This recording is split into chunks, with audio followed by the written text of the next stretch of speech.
What's going on, guys? This is Justin at supernaturalpharm.com. Going to talk to you today about cholesterol. Now, this is a continuation from yesterday. If you guys are following me on one of my other pages, it's the brick and mortar page of my health and wellness center called Pahrump Wellness Center. And if you're following me there, I taught you some of the basics about cholesterol. Now, today on Supernatural Pharm, my goal is to teach you what I taught yesterday, because some people just want the basics. Some people just want to know what works and what doesn't with a few little bullet points. That's in blue. And then some people want to know the in-depth science and research on why these things are working and why they're happening and why I tend to go with them. So what's in red? Now, I realize it's a little hard to see, so what I may do is take pictures and I may upload them onto YouTube so you can see them, or if you want them, email me at pahrumpwc@gmail.com. And I'll write that for you in the text below or whatnot, or maybe I'll write it up top at the end. So pahrumpwc@gmail.com. So to go on with cholesterol, in less than 10 minutes, we're going to go through why these things work. So the first one that I had thrown out yesterday, and these are 5 strategies on how to reduce cholesterol naturally, safely, and they're in no order in particular, so don't feel like number 1's like my top choice. It's not. But what I have is artichoke extract. Now, artichoke extract is known to reduce cholesterol by about 15%. What you need to do is 500 milligrams 3 times a day. That's what the science, the evidence-based research is showing. Now, in red is where I've got the more in-depth stuff. So, the 2 things that make artichoke extract work really well are things called luteolin, and the other one's called caffeoylquinic acids. Okay, those are the 2 main ingredients that make it work. Just a few derivatives of that artichoke extract. Now, here's how they work. Okay, they work via the bile acid secreting effects. So check this out. So cholesterol is an ingredient that is used to make bile. Okay, so what artichoke extract does is it secretes bile into your intestinal tract, therefore requires your liver, so your liver makes the bile, puts it in the gallbladder, which stores the bile, and the gallbladder secretes the bile. Okay, so what this does is pushes bile out, the liver draws more cholesterol out of the body. What it does is it actually increases the amount of cholesterol receptors on the liver, which basically draws more cholesterol out of the body, out of the bloodstream, and then causes more cholesterol to make the bile salt, or the bile, okay? So it works via the bile acid secreting effects, period, okay? So now, there is a caution if you don't have a gallbladder. If you don't have a gallbladder, then it actually may be non-existent, because your gallbladder is actually what stores all the bile that your body has. So if you've got no gallbladder, it's been known to cause the liver to overwork a little bit. So again, if you've got a gallbladder, cool, artichoke extract. If not, not a good choice.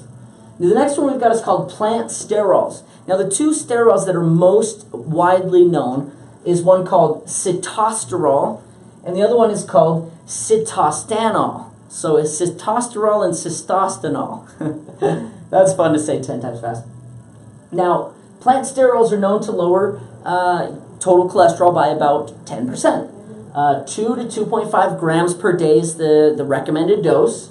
And it's how it works is it has a similar structure to cholesterol. So plant sterols have a similar structure to cholesterol and bind in the same spots that cholesterol would otherwise be taken into the body, and basically causes the body to lower the amount of cholesterol that's absorbed. So it kind of blocks what's going on. So you'll see a lot of butters that actually have plant sterols. It's made of plant sterols, and they tout cholesterol-lowering effects, and it's true, because those sterols actually block cholesterol from absorbing into the body, so or lipids. lipid fats and things like that from absorbing in the body. So very cool. It's more of a blocker. It doesn't really fix anything. So if you're going to have a really fatty meal, use some Sterols prior, and it will help block a lot of that junk from getting in. Just a tip. EGCG. EGCG comes from green tea. It lowers cholesterol by about 13%. What you want to do is about 500 milligrams 2 times a day. And what it does is it inhibits the intestinal absorption of lipids. So another one that kind of works like plant sterols. But what this one also does is it suppresses the visceral fat deposition. So it stops fat from depositing in the viscera, or the spots in the body that where fat likes to deposit. So this does 2 things actually. It stops fat from placing, and it stops cholesterol or the lipids from absorbing in the intestines. So very cool. Number 4 is called Pantothenic Acid. Now Pantothenic Acid is B5, and it lowers cholesterol by about 36%. So phenomenal. Okay, 300 milligrams 3 times a day is what's recommended. What this does is a few things. It actually goes all the way into here, but it inhibits acetyl-CoA carboxylase and HMG-CoA reductase. Okay, it's called an HMG-CoA reductase inhibitor, which is kind of how a statin works. That's how statins work. But in addition to that, it does block triglycerides or stop triglycerides, lowers triglycerides somewhat, but it's very favorable and modifies the lipoproteins. Okay, so it's what's called an ApoB protein. So it favorably modifies lipoprotein metabolism and your ApoBs. So possible that it lowers homocysteine levels. So something that's very cool. Homocysteine levels are the sign of heart disease and heart attack. Number 5 is red yeast rice. So red yeast rice can lower cholesterol by 15 to 20%. 2,400 milligrams per day is what's recommended in divided doses. Now, red yeast rice has something called monocolin K, okay, or monacolin. I don't know how you pronounce it, tomato. But monocolin K is identical to lovastatin, or how statins on the market work, which is called an HMG-CoA reductase inhibitor. Basically, just stops cholesterol production, stops the cholesterol. But what red yeast rice does in addition that statins don't do is it uses cholesterol to produce bile via the liver. So again, HMG-CoA reductase stops cholesterol synthesis. That's mechanism number 1, okay? So it stops cholesterol from being made. The second one is that it upregulates LDL to be taken in by the liver to replace what it didn't make. So the LDL that wasn't created by the liver, it still needs cholesterol to do what it's supposed to do. So because it wasn't produced, it actually increases the amount of cholesterol that's sucked into the liver to produce what it didn't produce. So it's also sucking things out of the blood, which is really cool. Okay, it also releases bile acid, and again, it increases the cholesterol to make more bile acid. So that's 3 mechanisms. It's what we call multifactorial. Not only does it stop cholesterol from being made, but it stops it in other ways. Fiber, I just wanted to go over fiber really quick. Fiber is the part of the plant structure that's not broken down. Okay, there's 2 forms of fiber. There's soluble fiber and there's insoluble fiber, okay? I'll start with insoluble fiber. Insoluble fiber is just what it sounds like. It kind of goes through the bowels and increases the mobility or the motility of what's going on in the bowels.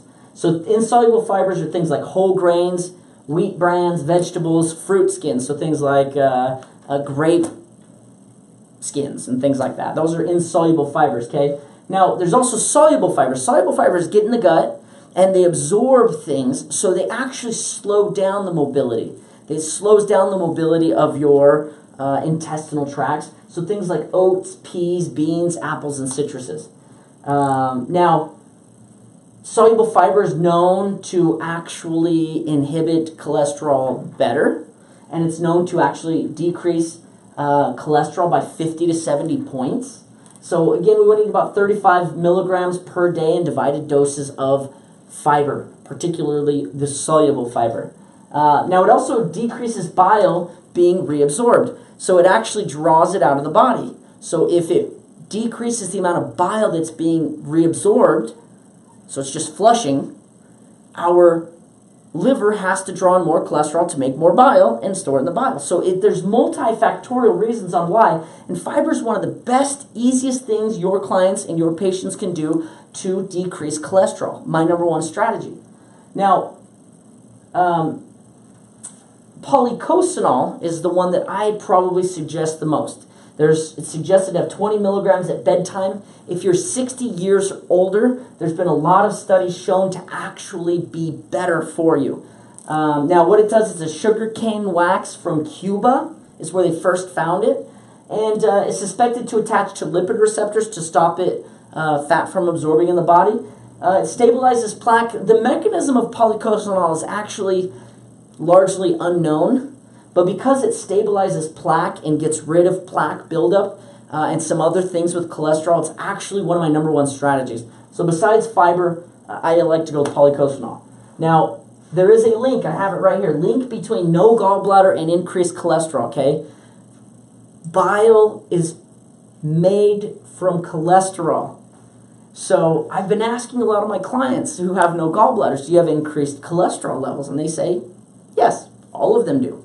And when we don't have a gallbladder that holds bile, our cholesterol doesn't need to, our liver doesn't need to produce more bile to store. So it just lets cholesterol run rampant in the body because it doesn't need it as an ingredient. So you guys, there are lots of things you can do, lots of natural strategies that are available. Again, follow me on Pahrump Wellness Center on YouTube if you want to learn just the basics with a few bullet points. If you want to learn the in-depth stuff, follow me here on Supernatural Pharm on YouTube. If you want to know the woo-woo side of things, the spiritual side of things, follow me tomorrow at 5 p.m. on Consciousness Fellowship, and I'll go over cholesterol and how it affects us on a spiritual kind of level. So you guys, be safe, be good, and follow me, like the page, share the page, and you guys have a great day.